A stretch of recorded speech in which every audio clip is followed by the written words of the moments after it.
Hello. Here is the fourth journal from March 7th, 12:55 p.m. I wrote it, and the Mayan day is still 11 light. And since it's called Constellations and the Four Winds, well, I think my choice of a toy is kind of obvious. And you know what? This one, uh-oh, it winked and then it went away. Yeah, this one can wink too. Yay! Okay, here we go. Astrology lovers, come forth! You astronomy guys too, if you like. I have just been fairly slain, bowled over even, by an expanding understanding, and I would like to share it. The audience may be limited, but for those that care, this is really big. Okay, perhaps you know I've mentioned that I'm reading the book Initiation by Elizabeth Haich, Haich. Any astrologer worth her salt will want to read this, at least the appropriate portion on the heavens, astrology, the constellations, and the like. I'll refer you to page 241 of 368, which is most relevant. It is there that the young woman, who is both daughter and wife of Pharaoh, is being taught this lesson by the high priest, a joint or co-Pharaoh in those days. I will duplicate it for you in brief, in my own words, of course. He has her look to the ceiling in the temple, on which are two massive oil lamps on whose reflectors are arrayed the signs of the zodiac, representing our local constellations as viewed from Earth's perspective.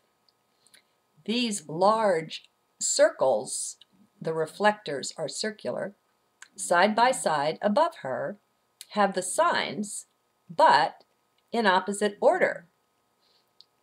There is a drawing in the book, which is available free to download on scribed.com.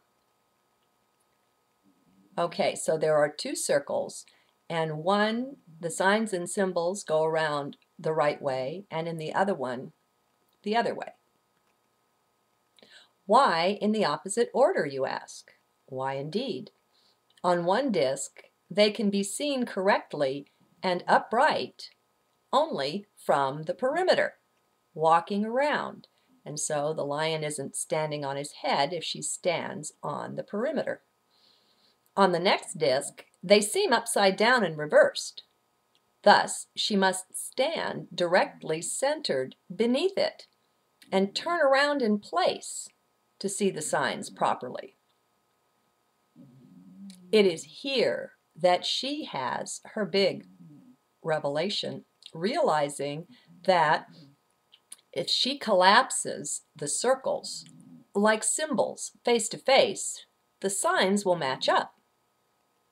Seeing much more deeply into it, the priest explains that this is why things, from the divine perspective, seem always somehow backwards. Why divine writing is right to left, and human left to right, and so on. It is a stunning revelation for her. This explanation is so necessary too, for the book goes on in depth into such an astrology lesson as few have been privileged to attain. I recommend it to all. But it's deep, very deep. The astrology and the rest seem to be presented upside down and backwards from what we're used to, more or less.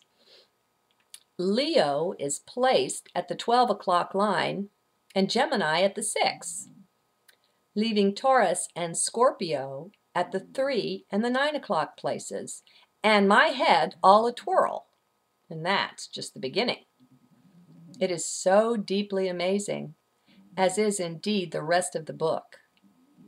An awesome geometry numerology lesson preceded this one, And that left me speechless for a week while I was working it out. You should have seen me cutting up pieces of paper, making little tetrahedrons galore, or striving to get the tetrahedron shape out of the cube with just 4 cuts. I was like one who was nuts. But heck, it was a joy, all joy, and eager delight to get to the core of the lesson, the understanding. But back to the astrology lesson. It goes on, as I said, to present things in an array and order we're not used to. For instance, it presents the 4 sides of the pyramid as representing the 4 faces of God from the Bible, the ones that turn neither to the right nor left to go forward in any direction. I don't know if it's Ezekiel or where. The thing is, it uses these, the 4 sides of the pyramid and the 4 faces of God, to explain the 4 winds. And here's how the backwards thing goes. The north-facing face of the pyramid is the hot one, the fire side, represented by Leo, the lion. Now, when discussing the wind, that's quite backwards, of course, for we're used to thinking of the north wind to be cold, and it is. But the backwardness is right when viewed as they teach, for to reach the north, the wind blows from the south, bringing heat. Do you see? It about drove me crazy. I had to set the book aside for almost a month while I waited for the lesson to download within. Oh, I went back to it time and again, but I would know right away as soon as I tried to read it that I wasn't yet ready to continue. My mind did a brain fuzz and refused to comprehend. It just couldn't. And the book is so good I wasn't leaving any of it behind. I've often mentioned how helpful it is to take pauses in reading or in listening. When we're heart-centered, we just know when we need a break, when we need to stop taking in, when we're overloaded.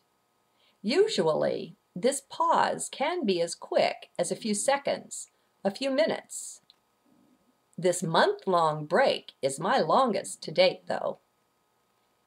As I said, you'll just know when you're ready to begin taking it in once again. As soon as you go back to it and begin reading, you'll just know.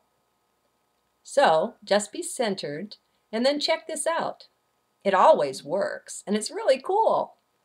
It's how to learn without studying.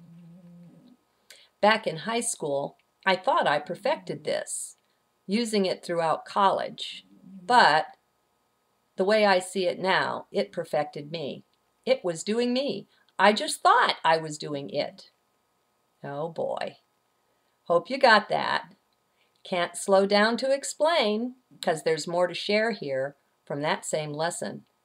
But, wait, here I am talking about pauses and then giving you none. Well, that's not fair. So, I'll put the rest in the next journal entry. If it fits. This one only scratched the top of it.